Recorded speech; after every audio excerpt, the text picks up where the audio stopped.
Praise the lord. దేవుని నామాన్ని మహిమ కలుగాక. మరొకసారి కలుసుకునే భాగ్యాన్ని దేవాదేవుడు మనకు అందించినందుకు దేవుడికి వందనాలు చెల్లిస్తూ, మొట్టమొదటిగా అందరికీ కూడా హ్యాపీ ఇండిపెండెన్స్ డే.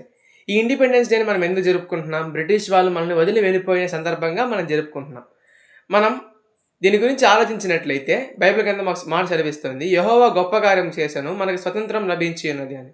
యోబేలు గ్రంథంలో మాట మనకు కనిపిస్తుంది. దీన్ని బట్టి మనం ఆలోచించినట్లయితే మనము ఎన్ని సంవత్సరాలు మనం బానిసలుగా ఉన్నాం? దగ్గర దగ్గర 200 సంవత్సరాలకు పైగా మనం బ్రిటిష్ వారికైతే బానిసలుగా ఉన్నాం. అలాగే ఐగుప్తు దేశంలో ఎలాగైతే ఇశ్రాయేల్ ఎన్ని సంవత్సరాలుగా బానిసలుగా ఉన్నారు?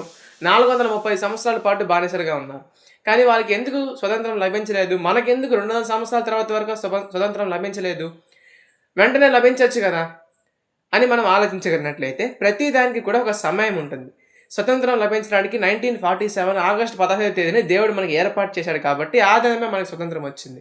అలాగే ఇశ్రాయేలులకి మోషే అనే ఒక వ్యక్తిని ఏర్పాటు చేసి అతనిని అక్కడికి పంపించి తీసుకురావాలని దేవుడు ఏర్పాటు చేశాడు కాబట్టి వాళ్ళకి అప్పుడు మాత్రమే వాళ్ళకి విడుదల కలిగింది. అలాగే మనకు కూడా దేవుడు ఒక సమయాన్ని, ఒక వ్యక్తిని మన కోసం అంటూ నిర్ణయించి ఉంటాడు. మనకి ఏ సమస్య ఉన్నా, నువ్వు ఎన్ని ప్రయత్నాలు చేసినా, నువ్వు 1,00,000 ప్రయత్నాలు చేసినప్పటికీ కూడా ఆ సమయమందు, ఆ కాలమందు ఆ మనిషి ద్వారానే ఆ సమస్య తీరుతుంది. కాబట్టి ఏ ఒక్కరూ కూడా నిరాశ పడకుండా నిరీక్షణ కలిగి ఎదురు చూద్దాం.